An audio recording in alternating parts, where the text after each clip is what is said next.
AFPL.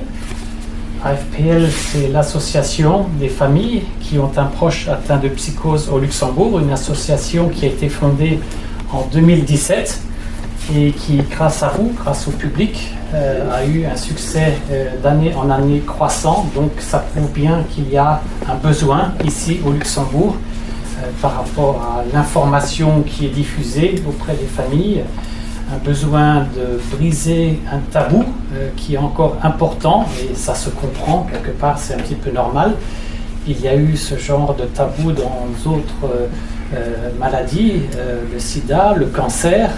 On parle de plus en plus maintenant de communication sur le cancer. Le sida, ça fait plus de 50 années qu'on en parle, donc maintenant c'est à nous, tous ensemble, et la FPL, de prendre la même voie pour ce qui est de l'information sur le domaine de la psychose, qui est un vaste domaine avec toutes les différentes variantes et possibilités que tout le monde connaît ici dans l'assistance. Je remercie tout le monde d'être venu aujourd'hui. Il y a des membres de notre comité, d'autres personnes qui sont intéressées, et également des personnes qui sont dans le domaine médical. Je les remercie tous d'être venus à cette journée. Aujourd'hui, nous avons invité Michel Trine, qui nous vient de Belgique, de Mons exactement. Donc il a fait un long chemin ce matin pour venir nous parler de REV Belgium. REV veut dire Réseau des entendeurs de voix. Il va nous expliquer en détail ce qu'ils font en Belgique. Pourquoi est-ce que nous avons contacté, nous, la FPL, le réseau des entendeurs de voix en Belgique? Tout simplement parce qu'il n'y a rien de tel ici encore au Luxembourg.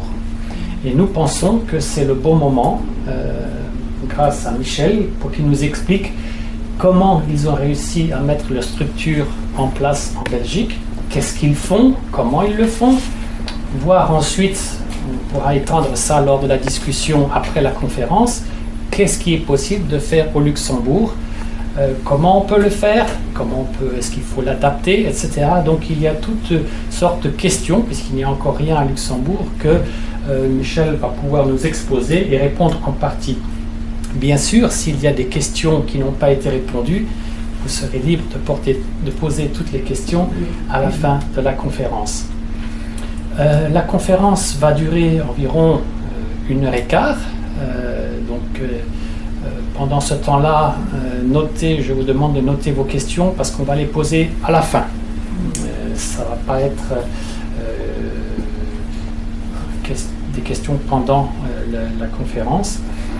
Et donc, à la fin de la conférence, nous vous invitons également à un verre et à notre gâteau d'anniversaire. Ça fait 5 ans que la FPL existe. Et donc nous avons réussi à passer ce cap. Encore une fois, on voit qu'il faut faire des choses à Luxembourg, et je vous assure que nous avons encore beaucoup sur notre ordre du jour dans le comité à travailler dans d'autres domaines.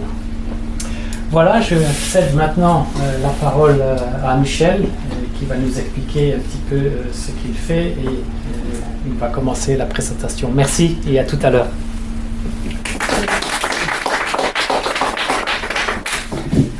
Merci Eric de m'avoir invité. Je suis content d'être parmi vous. En plus, ça m'a donné l'occasion de découvrir, parce que je ne connais pas bien cette belle région. Je ne fais jamais que traverser quand je descends en France. Alors, on va donc aborder une thématique particulière.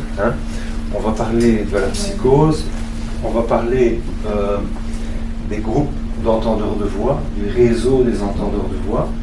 Je vais aborder plusieurs thèmes. Donc il y aura une partie historique qui a tout son intérêt parce que ça peut inspirer. Vous allez vous rendre compte que les choses se passent très simplement. Donc il n'y a pas d'intervention extraordinaire. C'est des personnes qui ont une motivation et qui, à un moment donné, souhaitent faire quelque chose. Donc ça peut se produire, ça peut se passer partout. Donc une partie d'historique, je vais aborder quelques aspects un peu techniques, on va dire, sur la tenue des groupes d'entendeurs de voix, comment ça se passe, qui fait quoi. Et la fin sera moins formelle, donc je vais vous délivrer des réflexions à propos de la psychose, sur le vécu de psychotique qui entendent les voix. Alors, on commence. De quoi parle-t-on? À l'origine, c'était une patiente, Patsy Haag, qui est devenue qui est connue actuellement, qui a interpellé son psychiatre au sujet de sa prise en charge, car elle n'était pas satisfaite de la manière dont il essayait de l'aider. Tout est parti de la relation entre Marius Rom, le psychiatre hollandais, et cette patiente, qui ont commencé à développer de nouvelles approches thérapeutiques, notamment en attribuant une raison et un sens aux voix. Donc, ne plus considérer que les voix sont une manifestation qui ne signifie rien et qu'il ne faut pas essayer d'élucider, de tirer au clair, de comprendre. Ouais. Parallèlement, Rome et une journaliste interpellée par le phénomène, Sandra Escher, ont démarré une enquête pour en savoir plus, se renseigner sur le phénomène des voix. Alors, ils ont assez rapidement abouti à des postulats. Les voici. L'entente de voix existe largement dans la population générale et n'est pas forcément une maladie. Donc, il y a des pourcentages, quelque chose comme 10%. 10%. Énorme. Jeanne d'Arc, Zinedine Zidane, Amélie Nothomb sont quelques entendeurs de voix célèbres parmi tant d'autres. Il s'agit alors plutôt d'une caractéristique qui n'est pas connotée médicalement, ce qui ne pose pas de problème dans l'intégration de la vie sociale, ce qui est régulièrement le cas, et qui ne conduit donc pas à une prise en charge médicale.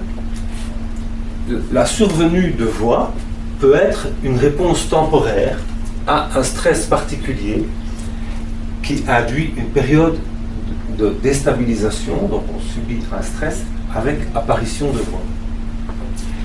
C'est important de s'intéresser aux voix en tant que particularité d'une personne, comme peut l'être la douleur aiguë ou chronique. Donc j'ai choisi cet exemple-là, l'exemple de la douleur, parce qu'il y a encore 30 ou 40 ans, la douleur était elle-même déniée, la douleur physique. Elle n'était pas prise en charge. Il n'y avait pas beaucoup de protocoles antalgiques qui existaient dans les hôpitaux.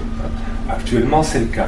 Et donc, on peut espérer qu'un phénomène comme l'entente de voix, lui-même, va être déstigmatisé et fera l'objet de prise en charge systématique. Les voix disent, et elles nous disent quelque chose, c'est leur raison et leur sens. D'accord? C'est ça, la raison et le sens, c'est qu'elles disent et qu'elles nous disent quelque chose. Lorsque les voix sont gênantes et empêchent la vie normale, alors elles nécessitent une prise en charge. La stabilisation, le rétablissement, donc c'est deux choses différentes, passe par plusieurs phases. D'abord, la prise en compte de l'existence des voix avec leurs caractéristiques, ce qui n'est déjà pas évident, leur reconnaissance, leur acceptation, leur explicitation. Donc ce sont des phases, c'est une séquence de phases qui se succèdent. En effet, une démarche, un chemin, un parcours sont nécessaires pour prendre conscience que des voix sont entendues par la personne même qui entend. Certains croient, par exemple, entendre des voix au même titre que tout le monde. Celui qui entend une voix, je pense que c'est le cas de tout le monde. Il n'a pas de raison de penser qu'il est particulier, spécial. Ouais. D'autres, par contre, croient être la seule personne au monde à entendre une ou des voix. C'est intéressant alors, pour ces gens-là, de pouvoir confronter leur expérience et de découvrir qu'ils ne sont pas les seuls au monde. Ouais, donc on a deux situations extrêmes. Beaucoup subissent presque entièrement leur voix, donc ils ne sont pas capables de s'en libérer, en tout cas pas maintenant. Mais c'est possible d'entrer en contact et même en dialogue avec ces voix. C'est en somme ça le projet. Souvent, les personnes qui subissent leur voix recourent à divers moyens pour les atténuer, la musique forte, l'alcool, les drogues. Ouais. Un certain nombre de toxicomanes ou d'alcooliques sont en fait des personnes qui croient pouvoir échapper à leur voix harcelante en buvant ou en se droguant. Malheureusement, ce n'est pas un bon moyen. Souvent, donc, l'entendeur est persuadé que la voix qu'il entend est audible pour tout un chacun. Il croit que tout le monde peut l'entendre. Comme n'importe quel autre bruit de la vie courante. Ouais. Les voix, quand elles posent problème, c'est parce qu'elles sont envahissantes, injurieuses, dénigrantes. L'entendeur n'ose pas s'adresser à elles. Il les subit, autrement dit. Un peu comme quelqu'un qui entend un voisin qui crie dans l'appartement d'à côté et qui n'a pas de moyen de faire pour que ça s'arrête, de faire que ça s'arrête. En fait, les personnes qui sont concernées peuvent se réunir afin d'échanger à propos de leur vécu avec l'accompagnement d'un entendeur stabilisé. Ouais. On appelle ça un père aidant ou d'un soignant professionnel. Donc deux types d'accompagnement, j'y reviendrai plus tard. C'est la base de départ d'un groupe pour entendeurs de voix. Les personnes accompagnantes, donc soit un entendeur stabilisé, soit un soignant professionnel, sont appelés facilitateurs. Donc c'est le jargon, on va dire, du rêve, hein, que ce soit en Belgique ou ailleurs. Et le facilitateur, c'est un peu l'équivalent du modérateur d'un débat à la télé. Ouais. Mais le rôle du facilitateur dépasse de loin celui d'un simple modérateur. Donc on est bien conscient qu'il s'agit d'une thématique très particulière. Le facilitateur, c'est un initié en tant qu'entendeur rétabli qui n'a plus de voix ou qui n'a plus que des voix positives, c'est-à-dire des voix qu'il peut gérer. Éventuellement, les voix, elles sont présentes, elles ne disparaissent pas, elles ne disparaîtront pas. Mais elles n'empêchent plus la vie sociale, elles n'empêchent plus la vie relationnelle. Le facilitateur, donc, comme je l'ai dit, peut aussi être un soignant investi dans la démarche auprès de patients en traitement. C'est mon cas. Donc, en tant que facilitateur d'un groupe pour entendeurs de voix, depuis maintenant plusieurs années, ben, je ne suis pas entendeur de voix. Donc je n'ai qu'une petite place. Je n'ai pas le même statut qu'un entendeur de voix qui lui est un initié. Moi je ne suis pas un initié, je ne sais pas ce que c'est. Ouais. Alors comment ça marche? L'originalité du rêve, de l'approche du rêve, donc historique, avec le psychiatre Marius Romme, Sandra Escher, Patsy Haguet, a été de briser la démarche asilaire classique. Cette démarche asilaire, elle est souvent paternaliste et maternante. Le docteur sait tout, c'est paternaliste. L'infirmière s'occupe de tout, c'est maternel. Elle est souvent infantilisante, au point que les démarches quotidiennes de la vie ne peuvent être assumées ni même envisagées par le patient. Parce qu'on ne lui a pas dit comment il fallait faire. On sait tout et on s'occupe de tout. Elle est encore dépersonnalisante. Les patients, souvent, ne peuvent se définir autrement qu'en tant que schizophrènes. Et donc, au début, on était surpris quand un nouveau arrivait au groupe et qu'on faisait le petit tour de table, on demande aux gens de se présenter brièvement et il dit par exemple « Bonjour, je m'appelle Michel et je suis schizophrène ». Et alors on dit « Ben, oui, mais quoi d'autre ?» Ouais, c'est un peu comme si je disais, je sais pas moi, je m'appelle Michel et je souffre de douleurs dorsales. Ok, mais bon, ouais.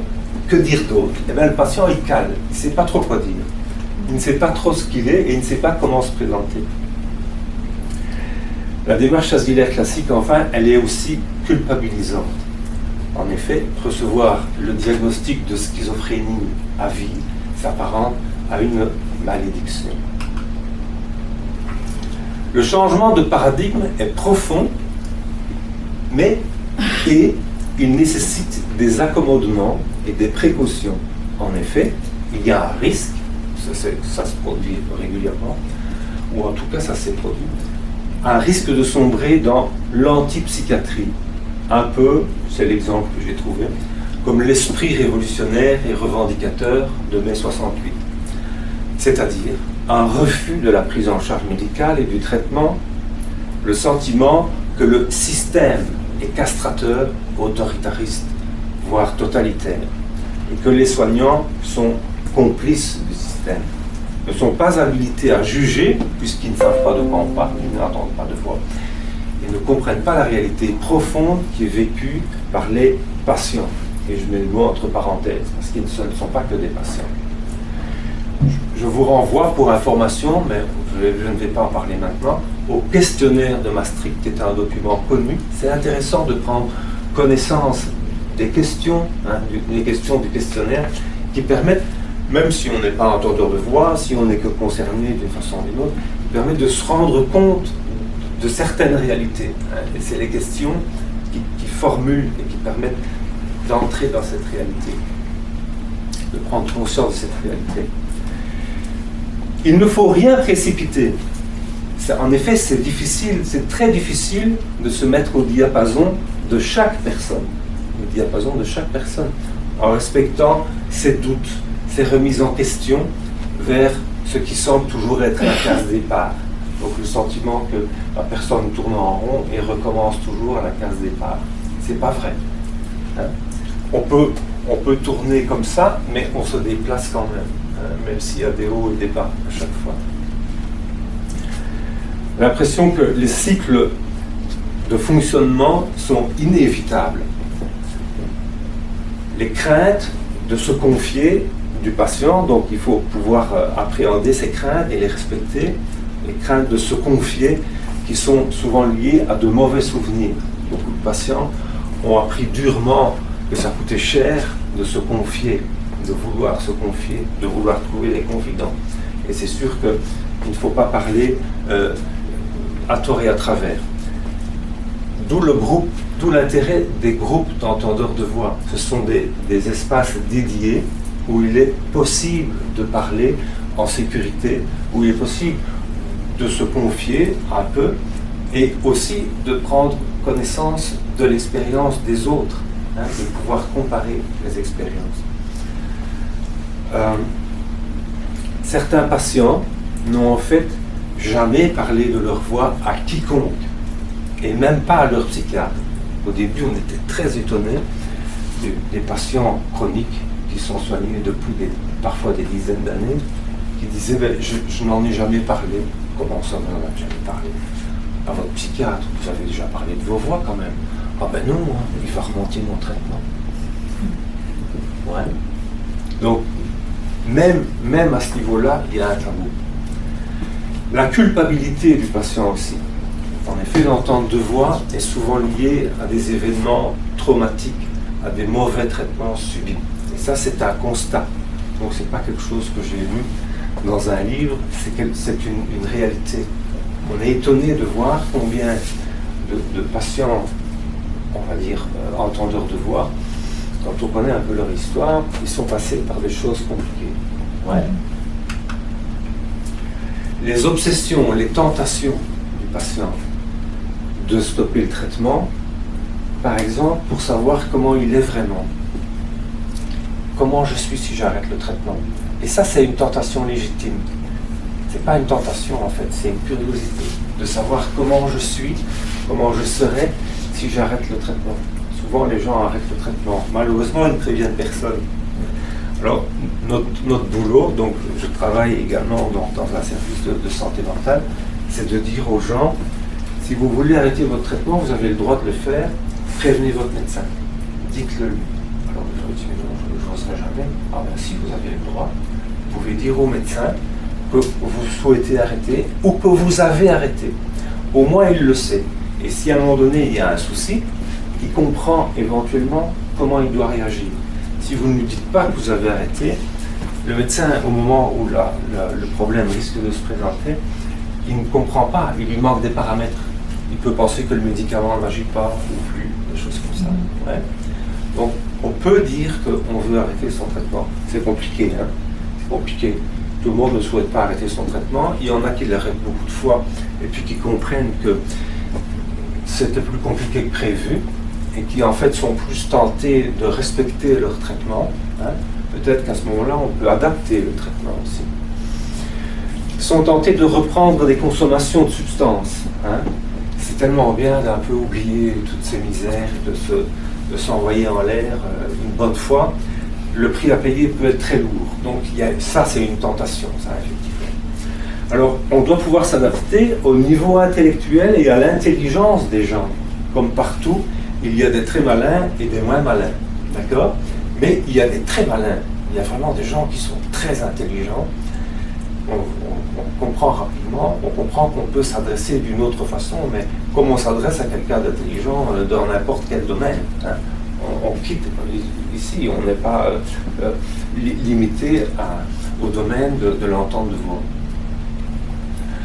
Les maîtres mots, vous les auriez trouvés tout seuls. Il s'agit de parler, il s'agit d'être empathique, donc c'est ce qui permet de s'approcher de l'autre sans l'envahir par nos projections, ouais, ce qu'on plaque sur lui comme réalité, mais en fait il vient de nous, ni vouloir le sauver à partir de nos convictions, être sûr qu'on a compris ce qu'il fallait, ce qu'il lui fallait.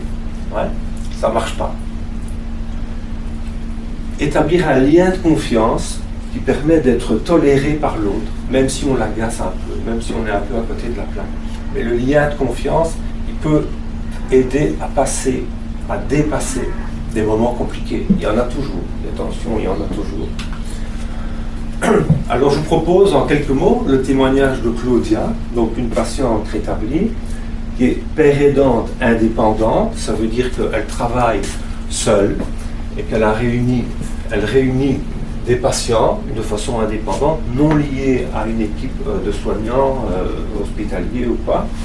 Et c'est l'actuelle présidente donc, du Rêve Belgium. Alors elle dit, voici ma propre description des personnes souffrant de psychose et de schizophrénie. Ce sont des gens bien, doués d'une grande sensibilité, un peu extraterrestres. Ouais.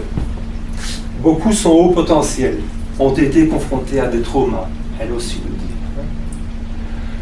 Conseil pour lutter contre l'autostigmatisation. L'auto, donc c'est le patient lui-même. Pouvoir en parler à des personnes en qui on a confiance. Donc, je ressors le lien de confiance. Prudemment, car il faut pouvoir prévoir la réaction des gens qui peuvent réagir de façon inattendue. Certaines familles ne peuvent pas vraiment être à l'écoute, leur conseil étant de ne rien dire et de se normaliser autant que possible. Ouais. Va acheter le pain, mais ne commence pas à parler de tes rêves. Ouais. Va juste acheter du pain, quoi. Ok, tu peux aller acheter du pain, mais ça ne peut pas se limiter à ça. Il faut pouvoir parler, il faut pouvoir se partager. Ce n'est pas mon choix d'être ainsi, dit-elle, car je veux trouver des personnes à qui je peux en parler. Un rêve occupe mes pensées, donc c'est toujours Claudia qui parle, et mes souhaits depuis longtemps. Un véritable coming out se profilait, donc une espèce de sortie, tout ça. Que les médecins comprennent mieux cette maladie en écoutant les vécus, les parcours vers le rétablissement. Ça m'a conduit vers la formation de père aidance. Donc elle a fait une formation, patiente stabilisée, puis rétablie, formation de père aidance, pouvant ainsi utiliser mon expérience de la maladie, du rétablissement pour offrir aux personnes conseils, compréhension et expérience. Conseils, compréhension et expérience. Le statut de schizophrène est venu longtemps, donc pour elle, après le début de mes symptômes, car j'avais pu développer un faux self en cachant mes symptômes. Donc elle s'était créée une véritable personnalité publique qui fonctionnait dans son métier. Donc elle est avocate. J'avais acquis un travail de responsabilité Je ne laissais rien paraître quand j'entendais des voix, pas un geste, pas un rire, pas une réponse. On dit souvent aux gens, si la voix est trop insistante, prenez votre téléphone et faites semblant de téléphoner. Comme ça, vous pouvez parler, ça n'étonne pas les gens si on vous voit parler au milieu d'un couloir ou sur un trottoir. C'était ma stratégie pour m'intégrer. Pendant 12 ans, je me suis acquitté de cet emploi et puis je l'ai interrompu. Ce faux self a duré 25 ans. Je passe à autre chose, c'est l'historique du rêve. Je vous en ai parlé avant de commencer, je vous en ai touché un mot. Donc c'est Lucie Guyot, une membre active dès l'origine, qui nous raconte. Et alors je reprends une partie de son témoignage, qui est exemplatif dans le sens que justement ça peut inspirer. On peut se dire, bah oui, dans le fond, c'est intéressant ça, pourquoi pas, hein? C'est faisable, on peut comprendre. Hein. Elle dit, le début d'une aventure, c'est souvent affaire de belles rencontres et d'heureux hasards. Bah ouais. Anne, Ariane, Françoise, membre fondatrice, évoluaient depuis de nombreuses années dans le domaine de l'ésotérisme. C'était leur truc à elles. Ouais. Elles accompagnaient le passage d'entités restées sur Terre vers la lumière. Alors je vais vous dire, je garde le témoignage de ces trois dames, mais je suis complètement étranger à cette réalité-là. Mais ça ne fait rien. Il n'y a pas de jugement de valeur. C'était le point de départ. C'est via ça qu'elles en sont venues à s'intéresser au rêve. Et elle dit, donc c'est encore Lucie qui parle, hein, de la part des trois, ces entités peuvent parfois prendre possession et se manifester par des voix. Et en libérant les amérantes, elles pouvaient libérer des personnes possédées par les voix qui les envahissaient. Et bien sûr, c'est très difficile de distinguer entre l'emprise d'une entité et un problème psychologique, car souvent, les entités se greffent sur une fragilité existante. Ça m'a intéressé, parce que c'est souvent le cas des assuétudes, c'est souvent le cas des problèmes de dépendance en général, une fragilité qui fait que c'est compliqué de se défendre contre un envahissement, on va dire. Ouais.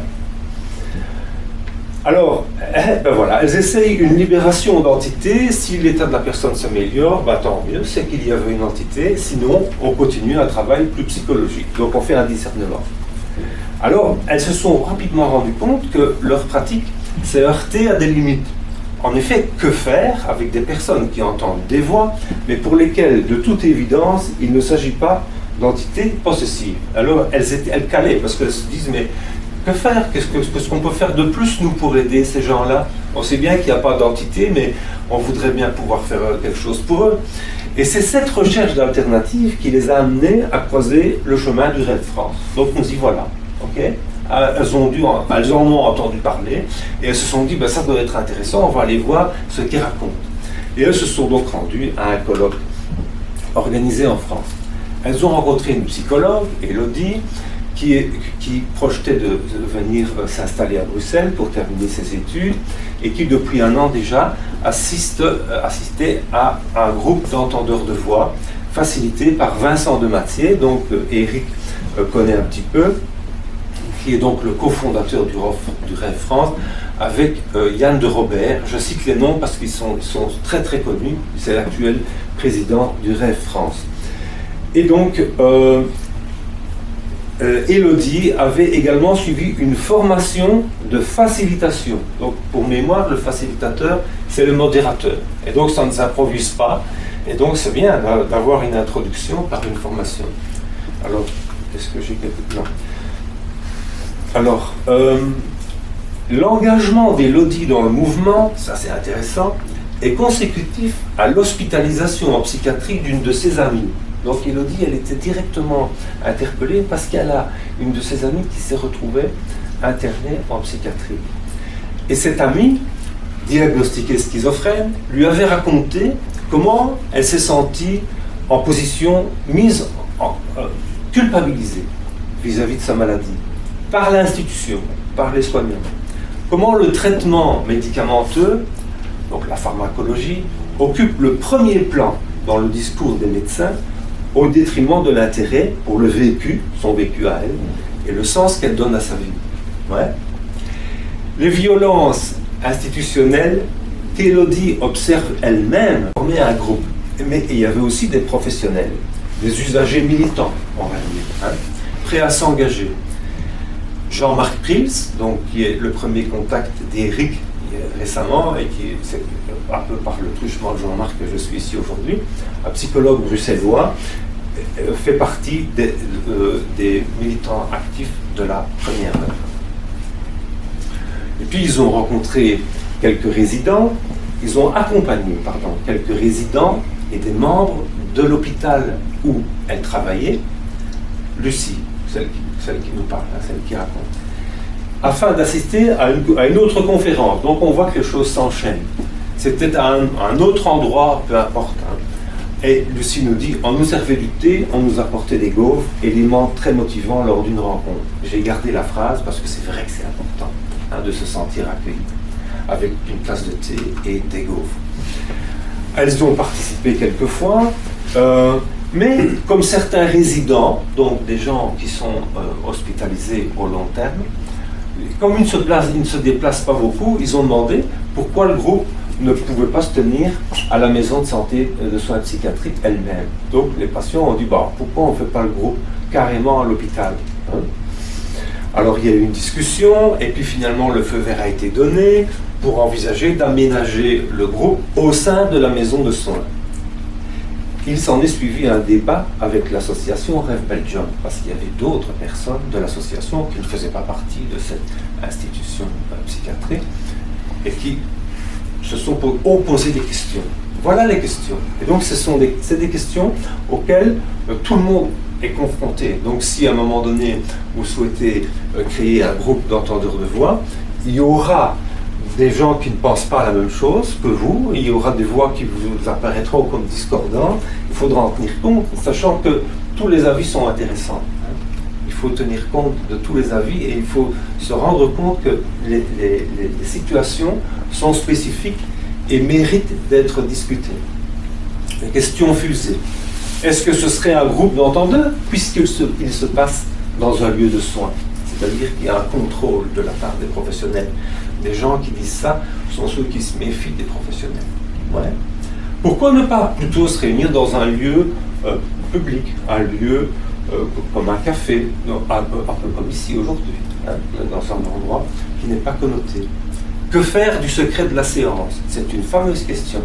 Donc dans des services fermés, où l'avis des soignants a beaucoup d'importance, a une importance décisive pour la date de sortie des patients, c'est compliqué pour un patient d'aller dire qu'il traverse une phase difficile où ses voix reviennent massivement et où il sent qu'il n'est pas bien, etc. C'est compliqué de dire ça, parce qu'il sait bien que ça va être récupéré, cette information. Donc, que faire du secret de la séance? Parallèlement, donc, elles ont commencé à suivre une formation pour comment faire pour démarrer un groupe d'entendeurs de voix et travailler avec les entendeurs de voix dans la perspective du rétablissement. Donc ce n'est pas une simple psychoéducation, comment faire pour gérer sa maladie, c'est comment envisager un rétablissement. Ouais.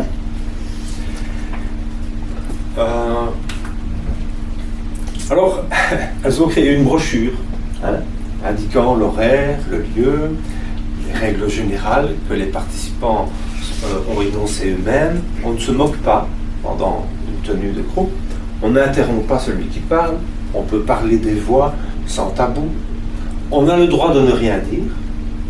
Si c'est trop intime, on peut demander pour en reparler après en aparté. On peut arriver un quart d'heure en retard, mais on quitte tous ensemble. À Mons, on est encore plus libéral. On dit si ça ne va pas, si à un moment donné il y a un souci, vous pouvez vous lever et simplement dire au revoir et partir. Il n'y a aucun souci, il n'y a pas de problème. C'est déjà arrivé, mais c'est un petit peu rare, mais c'est déjà arrivé. Les facilitateurs donc, du groupe ont ajouté au règlement « Nous sommes tous égaux, même si nous occupons une fonction de soignant ». Donc, souvenez-vous, il y a deux sortes de facilitateurs, des gens qui sont soignants et des entendeurs de voix stabilisés. Alors, au sein du groupe, il s'agit de ne pas recréer les clivages qui existent dans le monde hospitalier. Hein. On souhaite, si possible, dépasser cette situation-là. Et donc, les facilitateurs ont ajouté, hein, on est tous égaux. On ne se positionne pas parce qu'on est soignant, et on veille, bien sûr, au bon déroulement de la réunion. Alors, je vais essayer de résumer. Alors oui, donc le groupe a commencé à se tenir de façon confidentielle, on va dire, au sein de l'institution. Et puis au fil des mois, il y a des gens qui ont montré un intérêt, ouais, des membres du personnel, principalement des stagiaires infirmières. Oh là, zut, j'ai fait quelque chose qu'il ne fallait pas. Principalement des stagiaires infirmières, et ça c'est intéressant. Donc c'est que probablement ce ne sont pas surtout des vieux psychologues qui ont manifesté un intérêt, c'était plutôt des jeunes qui cherchaient des pistes, qui voulaient tout savoir et qui ont manifesté donc un intérêt pour le groupe. Alors Lucie nous dit encore qu'elle a suivi un week-end résidentiel avec des gens connus et qu'il y avait beaucoup de parents présents accompagnant leur enfant adulte et qu'elle avait particulièrement apprécié un travail en petits groupes comportant un entendeur, un parent et un rapporteur. Ouais. La question donc tournée, c'est une question très intéressante et qui revient toujours, c'est qu'est-ce qui s'est passé au moment où vous avez entendu des voix ou une voix pour la première fois? C'était dans quelles circonstances? Ouais. On se rend compte qu'il y a des choses qui reviennent régulièrement. Bien sûr, chaque situation est différente. Lucie nous dit encore qu'avec les années qui passent, ils sont arrivés à mieux saisir le sens du rétablissement comme mouvement global dans l'institution. Donc, dans une institution qui classiquement gère, on va dire, des maladies importantes, graves, il y a quelque chose qui a évolué et on s'est tourné vers l'idée de rétablissement, donc de sortie d'une situation qui semble enlisée. Des collègues en réunion, par exemple, donc une réunion pluridisciplinaire, se mettaient à remplacer le mot halluciné par phénomène. Donc on désigne les événements qui sont vécus par une personne qui parle de son entente de voix.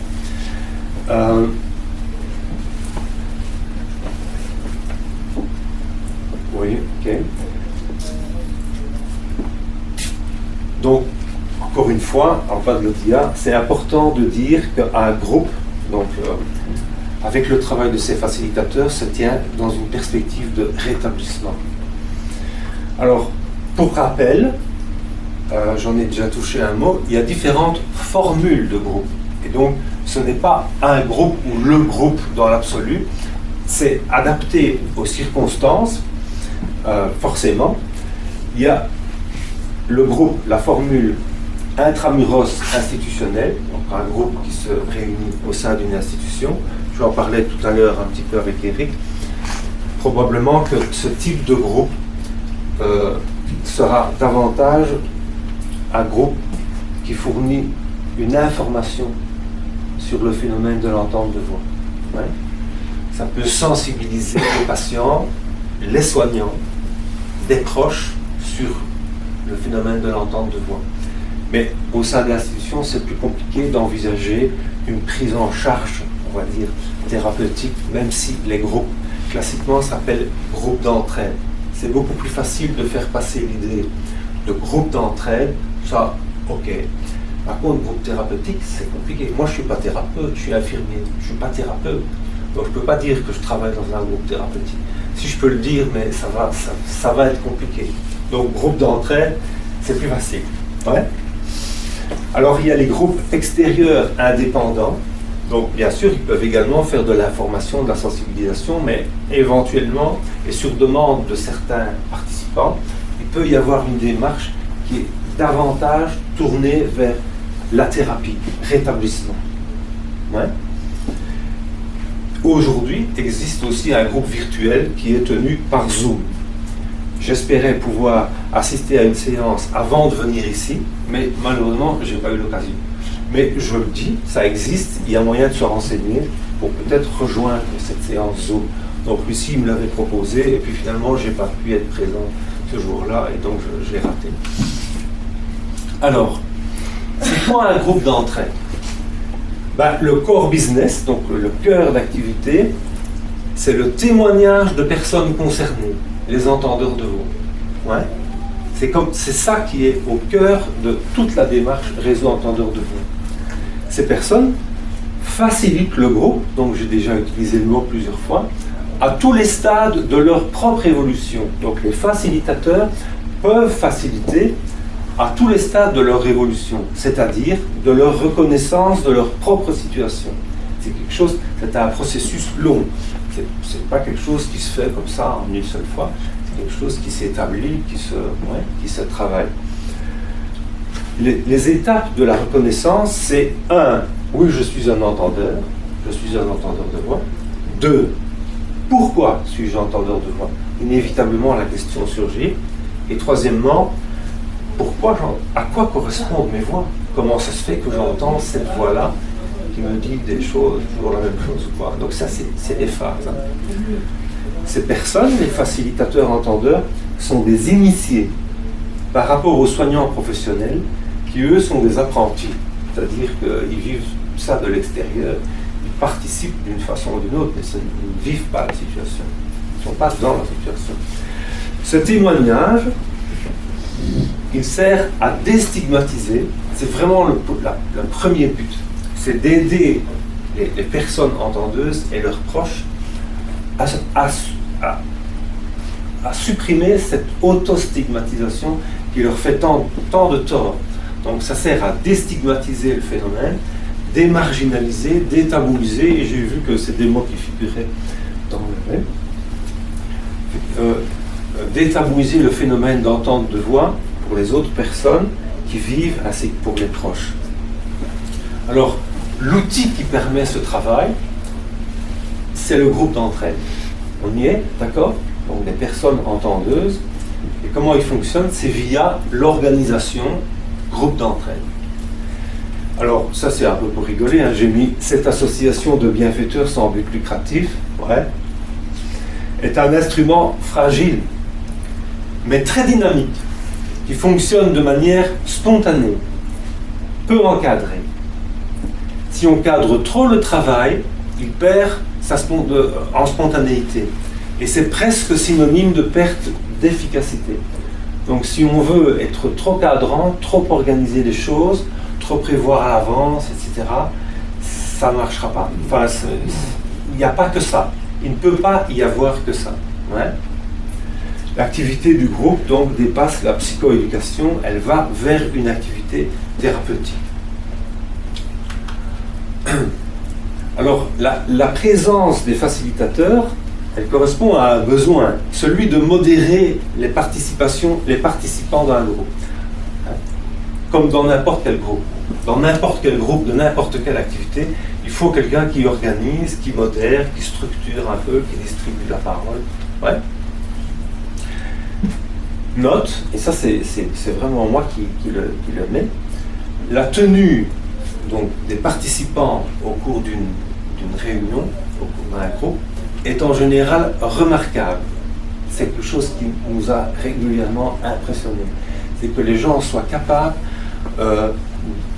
d'échanger sur des réalités aussi compliquées et aussi chargées d'émotions, aussi chargées de valeurs, avec un respect qui est tout à fait remarquable. Et alors je note, c'est aussi pour rigoler, ça pourrait utilement inspirer nombre de politiques qui se battent comme des chiffonniers, qui peuvent se battre comme des chiffonniers. Le facilitateur, donc, peut être un entendeur patenté, stabilisé, capable d'évoquer les aspects de sa propre situation en les formulant sans trop d'affect. Donc il doit parvenir à restituer, à formuler, à échanger au sujet de sa situation sans fondre en larmes, sans sortir en claquant la porte, Donc c'est tout un boulot, ça c'est compliqué de faire ça, hein. C'est très très compliqué. Il doit aussi pouvoir écouter la situation des autres, sans que les résonances inévitables avec sa propre situation n'interfèrent trop avec sa position de neutralité et de distribution de la parole. Et je me souviens d'un monsieur, c'était pas un entendeur de voix, c'était un toxicomane, qui était en voie de stabilisation et qui souhaitait, et qui m'avait donc confié des éléments de son vécu, et il souhaitait aider des jeunes, et il voulait aller parler à des jeunes, dans des écoles. Et je lui avais dit, mais oui c'est bien, mais est-ce que vous êtes sûr de pouvoir parler librement de votre situation? Et il m'avait dit, oui, je pourrais. Et je lui dis, mais vous m'avez expliqué comment vous fournissiez la drogue. Est-ce que vous pouvez répondre à la question si on vous la pose, que vous avez volé des autoradios et que vous avez arraché quelques sacs? Et là, il a compris que c'était compliqué, que c'était terriblement difficile, et qu'il y avait tout un travail, il fallait mettre ça au point, il fallait être au clair vis-à-vis de tout ça. Hein. Donc c'est un exemple, on va dire simple, mais qui permet de toucher du doigt la difficulté. Ouais. Alors, où est-ce que j'en suis? Il existe une formation de père aidant dans un cadre psychiatrique général. Donc, des bénévoles, des volontaires, des pères aidants, il y en a beaucoup. Donc, on peut, les exemples les plus simples et les plus anciens, c'est pour le diabète, de nouveaux patients diabétiques, il faut les mettre au courant de leur maladie, comment ils vont faire leurs injections, tout ça. Hein. Pour diverses interventions chirurgicales, des personnes qui vont donner des conseils ou parler de leur vécu.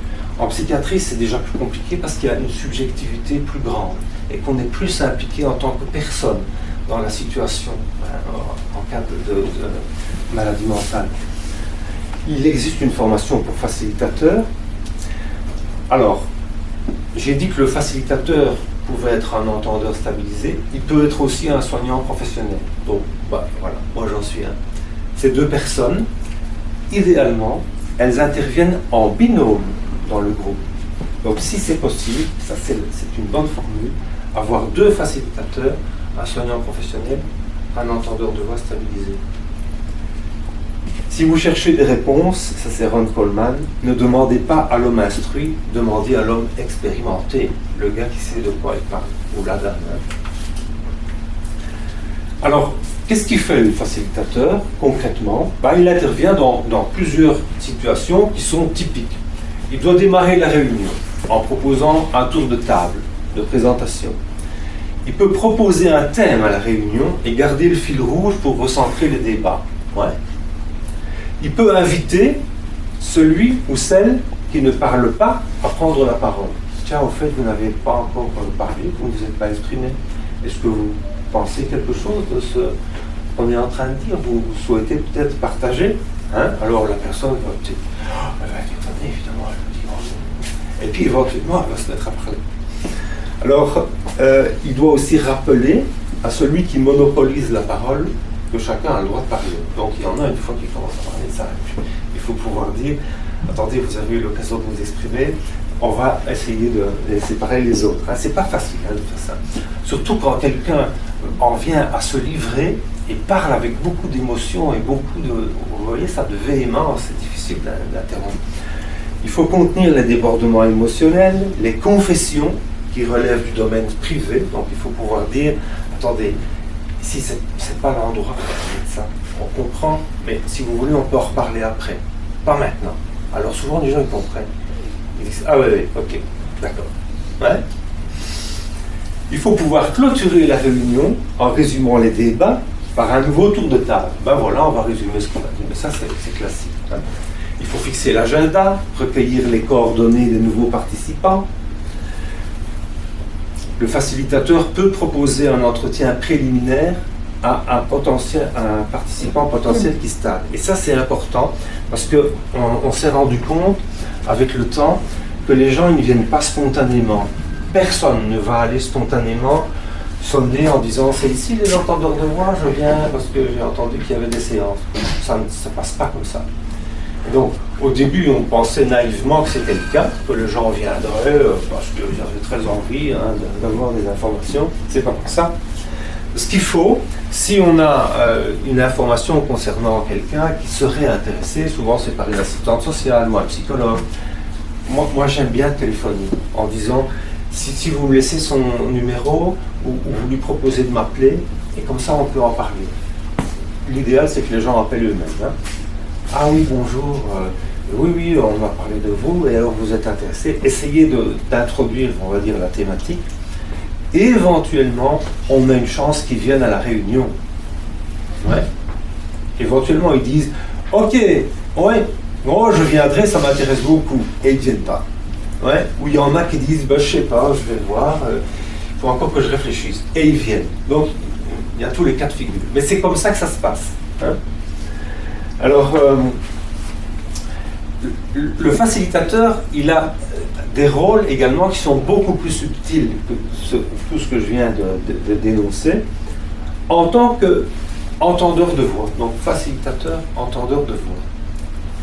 C'est lui que les participants au groupe, les participants entendeurs de voix, viennent écouter. Pas les soignants. Ouais. Donc, ceux qui viennent au groupe, qui sont entendeurs et qui sont intéressés, ils viennent pour entendre des entendeurs, pas des soignants. Et donc, au début, Jean-Marie et moi, mon collègue le psychologue, et moi, on pensait que les gens venaient nous écouter, parce qu'on avait lu des livres, on avait lu des articles, on avait toute une expérience de vécu. Les patients, en gros, ils s'en fichent, c'est pas ça qui les intéresse. Eux, ce qu'ils veulent, c'est pouvoir écouter d'abord les expériences des autres, le vécu des autres, et à un moment donné, ils entrent en résonance et ils se mettent à parler tout seuls. À un moment donné, ils disent « Ah ben justement, moi ça me fait penser », et tac, ça y est, c'est parti. Ouais. Mais ça se passe entre entendeurs. Ouais.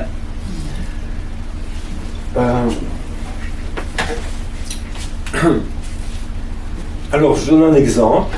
Je vais essayer de vous expliquer ça. On a un participant qui confie un élément de vécu. Donc, il raconte une expérience ou quelque chose qui le concerne. Et cela est compris et commenté par un autre qui dit « Ah ben oui, justement, moi aussi, ce que vous dites là, Donc, l'autre, il réagit. Et cela se passe sans que nous, les soignants, comprenions de quoi il s'agit.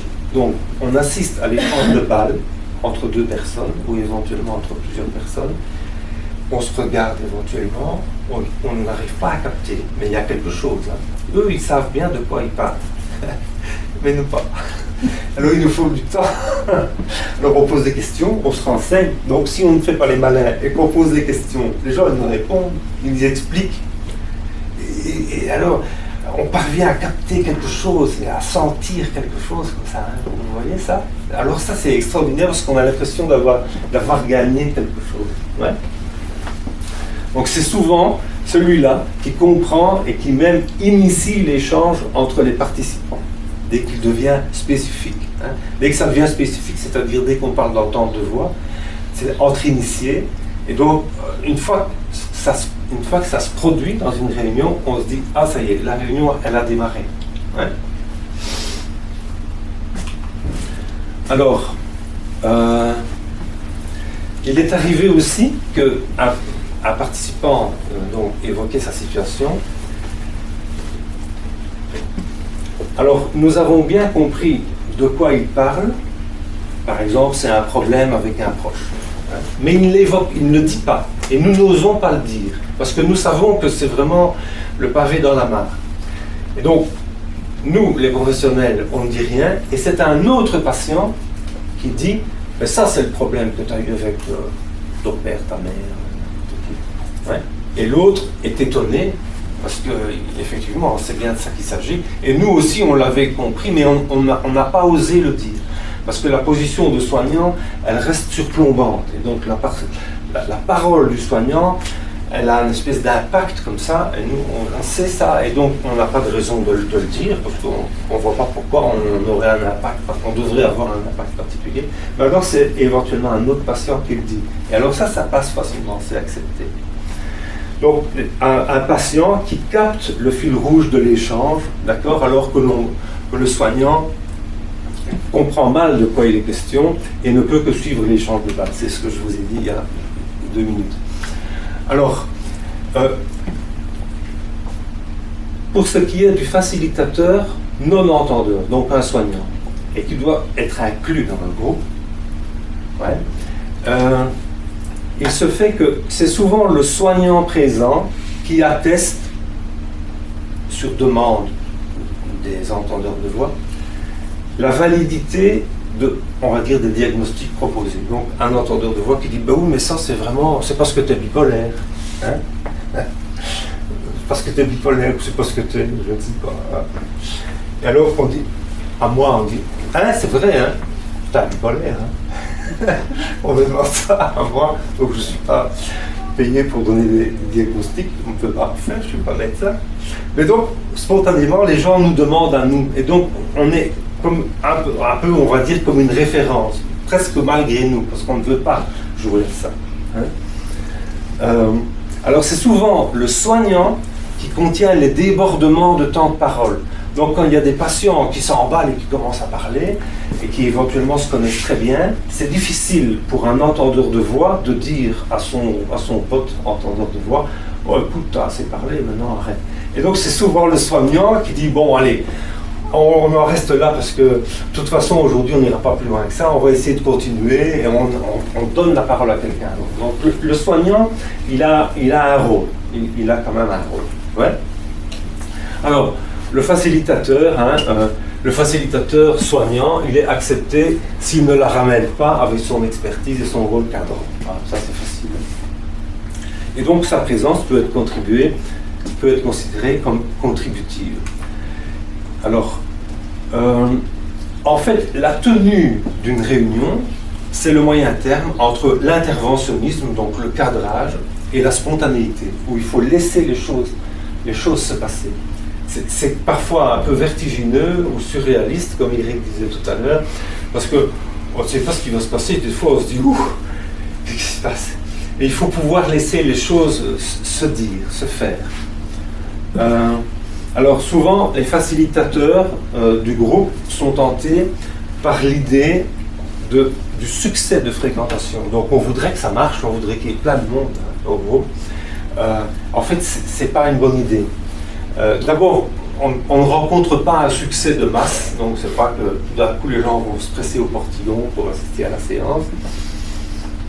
Mais en plus, s'il y a trop de gens, on ne sait plus parler. Et donc, ça doit devenir plus directif. Aujourd'hui, par exemple, si on était 4 ou 5, on aurait pu faire un petit tour de table pour se présenter, dire qui on est, etc., pourquoi on est venu, tout ça. Ici, on est trop. Donc, ça prendrait trop de temps. Hein? Donc, le groupe, c'est pareil. On doit devenir plus directif. Éventuellement, même, on ne donne pas la parole et on propose un thème qu'on va développer. Hein? S'il y a très très peu de gens présents, ça peut permettre de créer un lien fort entre soi, ou pas. Si ça ne marche pas et qu'on se regarde dans le blanc des yeux, le temps dure longtemps. Hein. Ça peut être compliqué d'attendre la fin de la séance. Alors, je pense que j'ai rien passé. Bon, voilà, c'est ça.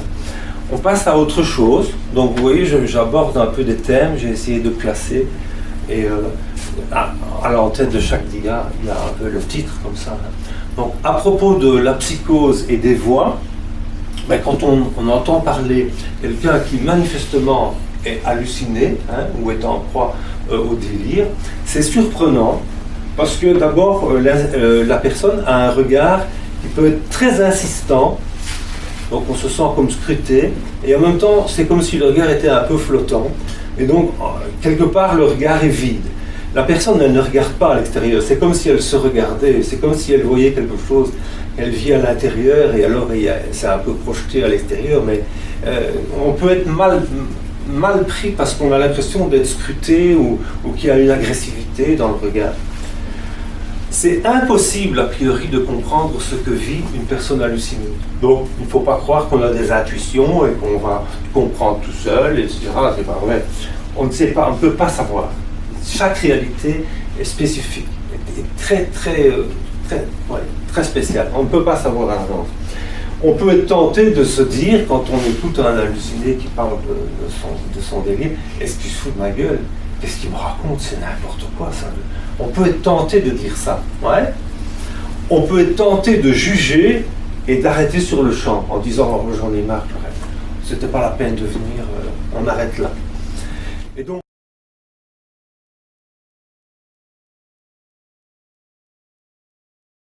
biographie, les rapports et les vécus avec l'école, les proches, etc. Et ces explications, donc c'est Dieu qui me parle, etc., elles correspondent à un besoin de donner du sens à la manifestation. Donc si moi demain j'entendais une voix qui me parle, la première question que je me dirais c'est qui me parle? Et alors je vais répondre en fonction de mon bassin culturel, en fonction de mes convictions. Je vais dire que c'est Dieu, le diable, un ange, etc. Ouais. Ou le voisin, par les fils du téléphone. Ouais. Alors on dit souvent que les convictions des gens sont arbitraires, alors qu'elles sont subjectives. Donc c'est le sujet qui parle, en disant c'est Dieu qui me parle, ou c'est un ange. Ouais. C'est pas arbitraire du tout, pour lui c'est tout à fait logique, c'est certain. Il a la conviction que c'est ça. Ouais. Et ces déclarations, quant à l'explication, elles ne doivent pas être justifiées. Donc il ne faut pas demander à la personne pourquoi tu crois que c'est un extraterrestre qui te parle. Ça le perturbe. Pour lui, c'est un extraterrestre, un point, c'est tout. Hein. Ouais. Alors souvent aussi, donc c'est quelque chose qui revient régulièrement, la personne, donc on va dire psychotique, est investie, a été investie, se sent investie d'une mission spéciale, hors norme. Et donc, on a un suivi ancien avec une jeune femme qui m'a confié, mais après peut-être 2 ou 3 ans de suivi, elle m'a dit, vous savez, mes voix m'ont chargé de réparer le trou dans la couche d'ozone. Le jour où j'ai entendu ça, je suis quand même, ouah, je me dis, ça alors, elle s'est mise sur le dos l'idée de devoir réparer le trou dans la couche d'ozone, ou de trouver un traitement au cancer. Une fois qu'on a ça comme mission, il faut gérer, hein, c'est compliqué hein, de tenir la route au jour le jour avec ce genre d'idées. Ouais. L'événement déstabilisant est assez souvent une première expérience sentimentale, impossible à gérer. Donc, l'expérience sentimentale, c'est pas à cause de ça, mais c'est quelque chose qui fait qu'à ce moment-là, il y avait beaucoup d'émotions en jeu et c'était difficile de continuer à fonctionner parce qu'on était pris par un sentiment amoureux. Ouais. Couramment, la personne commence à croire que la radio, la télé lui parle, que les fils électriques, téléphoniques ou les antennes acheminent des messages et ou permettent de l'espionnage. Et donc la jeune dame en question, elle nous avait dit aussi, au début, j'entendais des messages à la radio. Elle était au boulot, elle était coiffeuse, et elle entendait la radio, et elle avait le sentiment qu'il y a un message personnel qui lui était donné par la radio. Et ça lui semblait normal. Elle pensait que c'était normal. Donc il y a quelque chose qui s'est installé comme ça, hein, un processus qui s'est développé. Ouais. Une autre dame, Vinciane, donc que je cite à la fin, dans la dernière dia, je mets les prénoms, elle nous avait une fois dit, un jour, je voulais savoir ce qu'il en est à propos de ces voix, et je suis allée toute seule. Oui, c'est ça, elle était en voiture, et quand la fenêtre était ouverte, il y a un piéton qui passait, et elle entendait le piéton qui lui lançait un message. Et elle avait d'excellentes raisons de penser que le piéton lui avait parlé. Et un jour, pour tirer l'affaire au clair, elle est allée toute seule dans le bois. Elle me dit, tu sais, je suis allée dans le bois, j'ai marché longtemps, j'étais certaine qu'il n'y avait personne, et j'ai continué à entendre mes voix. Et elle dit, là, je me suis dit, je suis folle. Tout d'un coup, baf, comme ça. À l'époque, elle n'a pas eu de psychiatre, c'était un neurologue qui lui a donné une explication neurologique. Elle a eu personne. Pendant des années, elle dit, tu sais, je passais des heures à pleurer dans la cage d'escalier, je ne savais pas quoi faire. Je ne savais pas où aller. Ça a duré des années. Et puis un jour, elle a trouvé un psychiatre qui lui a dit on va essayer quand même de faire quelque chose pour vous. À l'époque, c'était juste un médicament, c'était un antipsychotique. Mais au moins, elle dit ça m'a aidé. Elle dit j'ai compris qu'on pouvait m'aider, on pouvait me soigner. Voilà. Alors, au début, parfois, des fois les voix sont d'emblée injurieuses, humiliantes, dénigrantes, harassantes. Mais parfois, au début, elles sont plaisantes. Elles sont gentilles.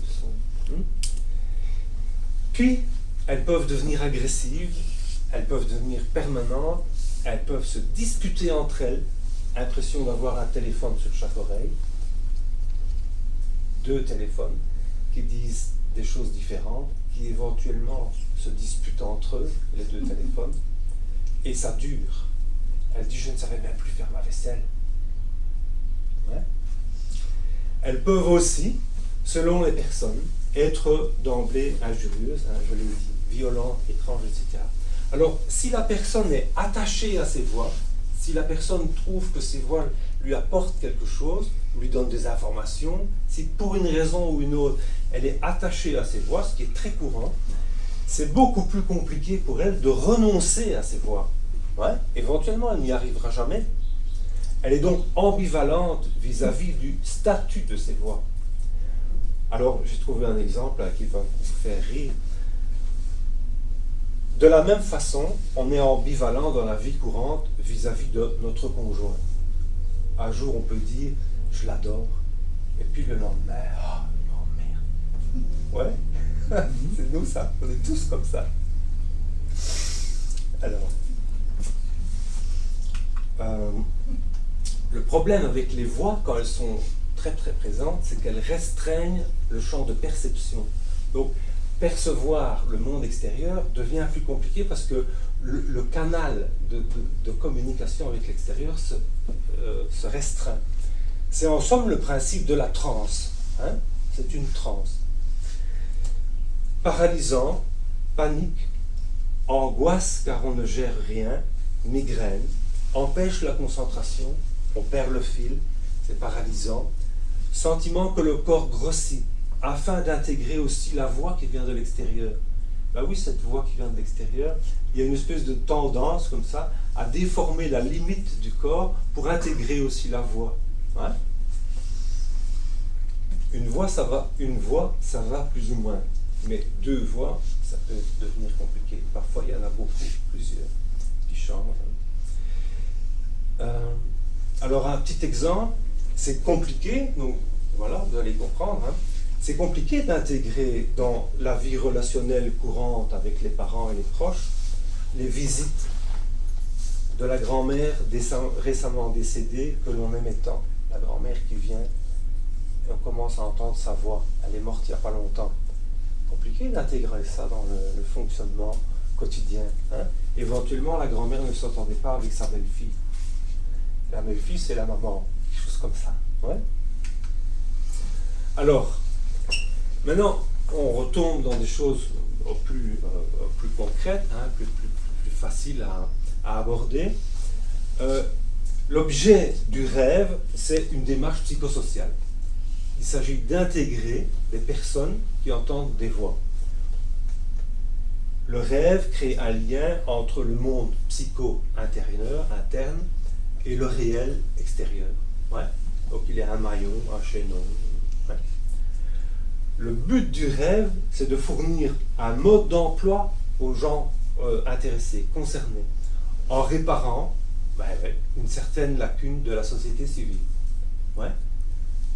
La société civile, pour l'instant, n'a pas encore prévu, institué, reconnu cette démarche d'entrée, de mise en lien avec le monde de la psychose. Un moyen particulier qui marche bien, c'est la danse. Elle permet aux psychotiques qui le souhaitent, hein, ceux qui le souhaitent, hein, il n'y en a pas beaucoup en fait, la danse c'est quand même un peu compliqué parce qu'on se met fort en avant, de s'exprimer sans communiquer directement. La musique aussi, le slam aussi. Hein. J'avais un monsieur que j'avais connu à l'hôpital qui qui était un grand psychotique, il était resté longtemps, et je ne sais pas, 10 ans après, j'étais à une séance slam, et il était là. Et je me dis, ouf, il a fait du chemin, donc c'était c'est devenu un grand slammer, il a même fait des tournées internationales, et je suis allé le trouver après, et je lui dis, David, tu te souviens de moi? Ah ouais, il me dit, je me souviens de vous, il me vous voit. Hein. Je lui dis, bah écoute, allez, c'est bon, on va se tutoyer. Et donc il me raconte un peu son parcours. Et donc pour lui, le slam, ça a été une porte, une libération, une ouverture. Ouais. La musique aussi, parce que en jouant un instrument, ben on s'exprime, on entre en communication, mais sans être en communication comme je le suis maintenant avec vous. À partir du moment où vous allez pouvoir intervenir, interférer, ouais. Donc on joue la musique, les personnes écoutent, mais il n'y a pas cette communication active, cette espèce d'interactivité comme ça, on dirait. Et donc c'est plus facile d'aborder par ce genre de voix.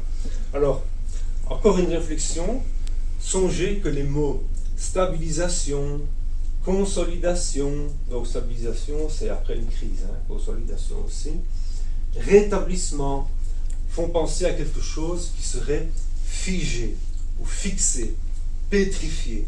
Hein? Quelque chose, tac, ça, on s'est consolidé, pétrifié. Or, stabiliser veut dire qu'on a dépassé le point de blocage qui a provoqué la crise. Donc la stabilisation ou le rétablissement, c'est une conséquence de quoi? De la crise. La crise, elle est synonyme de blocage, de difficulté à gérer des émotions, des événements, ou quoi. Ouais. Et puis après, si on dépasse la crise et qu'on se stabilise, bah, ça veut dire que ça va mieux, mais en même temps, ces mots-là, ils font penser effectivement à quelque chose qui est figé ou fixé. Le problème peut être, pour la personne, d'avoir peur de devoir changer. On lui dit, mais tu dois changer, tu dois évoluer, tu dois essayer de... Et il se dit, comment je dois changer? Ça peut faire peur, cette impression de devoir changer. Il peut y avoir une injonction à l'autonomie, tu dois apprendre à te débrouiller, maintenant tu es grand, etc., hein, qui bloque en soi beaucoup de personnes, quoiqu'elles soient capables par ailleurs de faire des choses très élaborées. Donc des gens qui, par exemple, en informatique, il y a beaucoup de gens qui excellent dans l'hyper-concentration de la programmation informatique et qui font des trucs, on dit waouh! Mais si on leur demande de s'organiser à l'extérieur pour des bêtes trucs, des choses qui nous semblent tout à fait simples, ah ça, ils ne savent pas faire ça.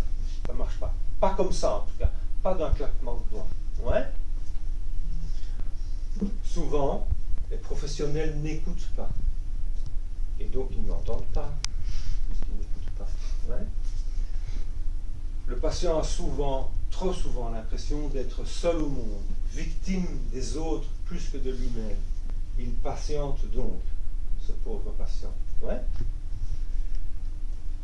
Alors, une réflexion, ça va faire écho, je ne sais plus qui a évoqué ça. La qualité relationnelle, donc l'aptitude à entrer en relation, elle est rarement mesurée, quotient relationnel. Contrairement aux atomes dans les molécules qui ont un rapport bien objectivé en fonction des liaisons électroniques. On comprend pourquoi il y a des molécules avec des machins, mais malheureusement, pour ce qui est de la qualité relationnelle, donc la capacité d'entrer en relation au sein d'un groupe, on n'a pas encore des bons moyens. On est encore un peu dans une époque médiévale pour faire ça. Ouais. On évolue hein, beaucoup. Hein. Depuis 50 ans, il y a eu des évolutions énormes, mais ça n'a pas encore vraiment percolé, on va dire. Ça ne fait pas encore partie du donné habituel. Alors, Yann de Robert continue encore en disant, donc je vous rappelle, c'est le président du Rêve France, tout comme le système de soins, le rêve est aussi victime d'idées toutes faites, comme par exemple le refus de traitement, le fameux refus de traitement, qui peut être encouragé, mais c'est compliqué, hein. Voilà.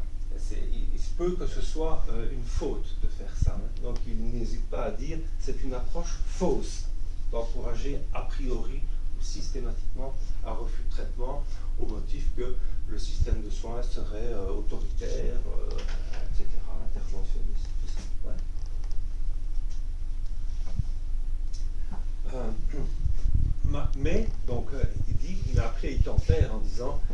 la démarche du rêve, donc l'approche du rêve, donc qui maintenant remonte quand même à plusieurs dizaines d'années, relève que dans au moins un tiers des cas, les médicaments ne marchent pas au-delà de la période de décompensation.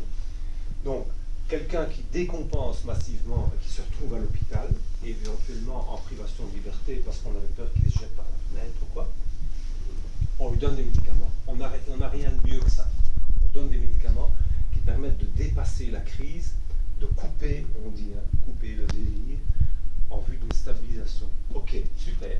Mais après, il faut autre chose. Il n'y a pas que ça. Et donc, il faut une autre approche plus psycho. Et le rêve postule qu'il peut proposer une approche autre, une approche complémentaire. Ouais. Alors, ça chemine tout doucement. On ne se rétablit pas sans transgresser de règles. Donc, il y a des règles, soit qui sont imposées, soit qu'on croit devoir s'imposer soi-même. Ces règles, il faut pouvoir apprendre à les transgresser pour se rétablir. Mais pas n'importe comment, pas n'importe quelle règle. C'est très compliqué de faire ça. Tout seul, on n'y arrivera peut-être pas. C'est intéressant de pouvoir en parler avec quelqu'un. C'est l'objectif, c'est le but du groupe. C'est de pouvoir confier, partager des expériences. Il y a des vieux briscards de l'entente de voix qui vont dire « Ouh, attention avec ça, c'est compliqué. Si tu veux, on peut en parler après, mais moi, j'ai essayé aussi. » Ouais, c'est intéressant. Il n'y a que celui-là qui peut parler au candidat transgresseur de rêve. Souvent, il faut considérer ses peurs. Première chose, accepter de les considérer, de les voir. Puis les affronter pour les dépasser. Donc ça fait 3 phases, 3 stades. Le premier principe, c'est de trouver une assise pour reprendre du pouvoir sur soi. Le cadre du groupe est sécurisant et porteur, mais ouvert. Mais sécurisant et porteur, c'est-à-dire qu'on a l'impression d'être quelque part avec des gens qui écoutent et qui peuvent donner un avis. On ne peut vivre isolé, personne ne fait ça. Enfin, si, il y a des gens qui vivent seuls, mais à quel prix? Donc, on ne peut pas faire ça sans en payer le prix. Et plus notre ambivalence, plus nos difficultés internes sont connotées d'émotions, avec des doubles injonctions, des injonctions paradoxales, etc., qu'on ne parvient pas à résoudre, plus on a besoin d'un tiers pour pouvoir se regarder nous-mêmes. Ouais. Le tiers, il nous sert à nous regarder nous-mêmes. On se voit dans le tiers. Il s'agit d'améliorer l'estime de soi, de pouvoir se faire confiance en améliorant notre estime de soi, savoir qu'on est capable de. Le 4e principe, je ne le donne pas dans l'ordre, consiste à envisager le rétablissement des professionnels. Ouais, donc le rétablissement des professionnels. C'est donc un processus mutuel. Effectivement, les tiers interfèrent, interagissent. Témoignage de Carole, une psychologue, j'arrive pas à aborder ce sujet au travail. Elle se rend compte qu'elle ne parvient pas à aborder le sujet de l'entente de voix à son boulot. Et elle est psychologue. Parce qu'on dit, ouais mais non, t'occupe pas de ça. On va plutôt s'intéresser au programme de réhabilitation en vue de la sortie du patient. Mais ces hallucinations, c'est ce qu'elle dit. Ouais, elle ne parvient pas à en parler. C'est pourquoi le groupe entendeur de voix, animé par des professionnels, doit parfois être coupé de l'équipe. Je l'ai dit il y a déjà un petit moment, que parfois c'était compliqué de vouloir instaurer le groupe au sein d'une institution. C'est compliqué peut-être de le faire maintenant, parce que les professionnels ne sont pas disposés, peut-être que voilà, il y a des a priori qui doivent être dépassés, que ça dépend peut-être d'une seule personne qui a de l'influence, tout ça. Ouais. Alors, Yann termine en disant, à la fin d'une réunion, chacun doit repartir heureux du fait de l'enrichissement mutuel par le partage. Donc quand on a l'impression réellement d'avoir échangé, partagé quelque chose, et donc que ça ne se fait pas juste dans une expression à sens unique, mais dans un partage, on est heureux, on a un sentiment de plénitude, avec la confiance de soi, en soi qui est l'élément déterminant. Cette confiance, elle permet de supporter l'inévitable jugement. Donc, inévitablement, nous jugeons ce que d'autres personnes peuvent nous dire. Le jugement est inévitable, c'est la condamnation qui est inacceptable. Ouais? Donc ça, on en a parlé, j'en ai parlé déjà pas mal, c'est le deuxième principe. Ouais? Ne pas supprimer le désaccord au nom du non-jugement. Donc, on peut dire, oh mais de toute façon, tu as le droit de dire ce que tu veux, moi je ne te juge pas. Et en fait, on ne sait plus en parler, puisqu'on a déclaré d'emblée que la personne pouvait dire ce qu'elle voulait. Donc en fait, on peut laisser parler la personne et dire qu'on n'est pas d'accord. On peut dire, tu sais, je ne te suis pas là, il n'y a rien à faire, je ne parviens pas à me mettre au même diapason que toi. Alors c'est bien, ça relance le débat. Si on est tous d'accord, c'est pas la peine de faire réunion. Si vous êtes tous absolument d'accord avec moi, bah, c'était pas la peine de venir. Ce qui compte, c'est de pouvoir échanger et d'avoir quelque chose de critique, un échange critique. Ouais. Le désaccord, c'est donc une opinion qui doit pouvoir être formulée. Et on peut désapprouver quelqu'un que l'on aime. C'est le troisième principe. Alors on termine avec des éléments de rétablissement. Qu'est-ce qui favorise le rétablissement pour une personne qui a traversé une crise compliquée avec une décompensation? Ben, les éléments positifs, ça peut être la famille, des proches non jugeants, un investissement dans le travail ou une activité physique ou mentale gratifiante. Par exemple, j'ai parlé de celui qui fait de la programmation en informatique. Bon, c'est un exemple parmi tant d'autres. Disposer pour la personne concernée d'expériences positives et de difficultés surmontées. Pouvoir dire, mais ça m'était déjà arrivé, je l'ai déjà réussi une fois. C'est comme celui qui a arrêté de fumer une fois. Hein. Même s'il recommence à fumer, il sait qu'il a pu s'arrêter. Une fois qu'on sait qu'on a pu s'arrêter, la deuxième fois c'est moins pire, c'est moins compliqué. Ouais? Alors, se traiter soi-même avec bienveillance, ce qui permet d'avoir une image de soi satisfaisante. Donc, s'octroyer un bain, un thé ou un café, aller au bistrot social, jouer aux cartes ou au Scrabble. Souvent, on voit que les personnes ont beaucoup de difficultés à se traiter elles-mêmes avec bienveillance. Il y a comme une espèce d'autocondamnation comme ça qui peut être terrible, quoi. Et apprendre aux gens à relativiser en disant, bah écoute, ok, quoi, hein, c'est pas si grave que ça, allez, on en reparlera plus tard. Paf, éventuellement on a déjà passé un petit cap. Ouais. Alors, il faut pouvoir se remettre en question par rapport à la personne, donc je parle de l'entendeur de voix, mais ça nous concerne tous, hein. Pouvoir se remettre en question par rapport à la personne qu'on voulait, qu'on rêvait, qu'on croyait être. Ouais, on a tous des rêves. Moi, j'aurais voulu être acteur de cinéma, peut-être, je ne sais pas, un grand écrivain. Moi, je ne sais pas, mais bon, malheureusement, ça ne s'est pas produit. Ok, ok, j'ai fait mon deuil de ça. Je fonctionne quand même, et voilà. Ouais. Donc, il s'agit d'opérer un retrait de nos projections sur les autres et de nos fantasmes. Il faut se sentir en accord avec les vivants et les morts. Il y a beaucoup d'histoires qui tournent autour de relations compliquées qui ne se sont pas résolues et qui restent présentes et qui entraînent beaucoup de fuite d'énergie, comme une batterie qui serait mise en court-circuit parce qu'il y a une rumination comme ça, impossible à dépasser pour la personne toute seule. Ouais. Il faut gérer le sommeil et la nourriture. Ça, c'est un grand classique. Des gens qui vont coucher à 3h du matin, qui se lèvent à midi, qui mangent des saloperies toute la journée, ou qui boivent 2 litres de café, tout ça. Il faut d'abord que la personne comprenne que personne ne peut résister longtemps à ce genre de mauvais traitement. Il faut pouvoir améliorer donc, la gestion du sommeil et de la nourriture. Puis, prier. Combien de patients nous disent, au début c'est surprenant, en plus je travaille dans un hôpital public, laïque, Donc on n'est pas censé faire état de leurs convictions philosophico-mystiques. Et combien de patients nous disent: ah, mais moi je prie beaucoup. Et Dieu m'a aidé. Dieu m'a dit qu'il m'aimait comme je suis.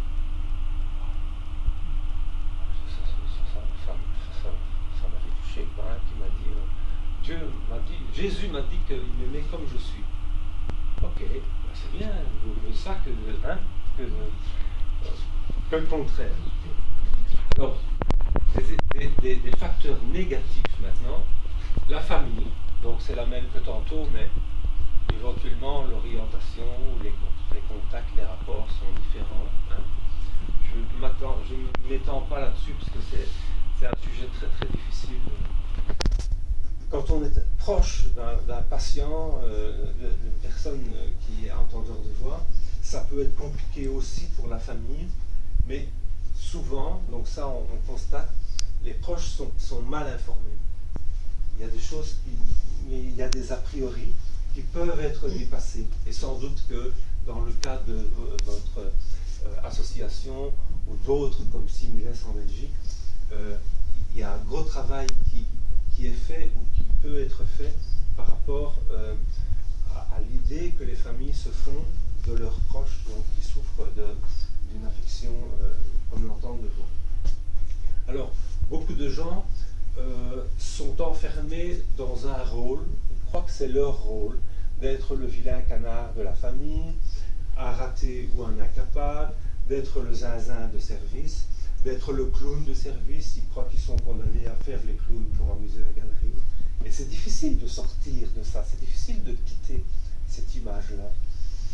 Alors, il y a beaucoup de conflits de loyauté, donc il y a plusieurs personnes auxquelles on est attaché, on voudrait faire plaisir à tout le monde, mais c'est compliqué parce qu'éventuellement ils ne s'entendent pas.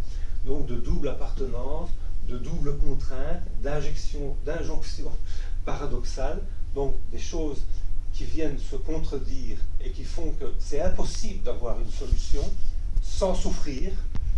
Donc il y a des émotions négatives qui sont mises en jeu et qui peuvent renforcer la maladie. Il y a aussi la peur de l'abandon, la peur de ses propres émotions qui joue un mauvais rôle. Il y a l'isolement, donc le fait d'être isolé et de rester isolé, et ça c'est le rôle de la société au sens le plus large, de pouvoir aller au-devant ou à la rencontre de personnes qui sont isolées, que ce soit des gens pauvres ou des gens handicapés ou des gens malades, quoi. Enfin voilà, c'est toujours un peu la même problématique, mais c'est crucial dans ce qui nous occupe. Le fait de se traiter durement, donc c'est le contraire de se traiter avec bienveillance. Hein. Le fait de se traiter, d'être implacable dans des condamnations qu'on fait sur soi-même. Alors il y a les dépendances et les assuétudes, bien sûr. Hein. Le fait d'être prisonnier, on va dire, de consommation de psychotropes. Voilà, j'en ai terminé. J'espère que ça vous a intéressé, que j'ai pu répondre déjà à certaines de vos questions. Merci en tout cas de votre bonne attention.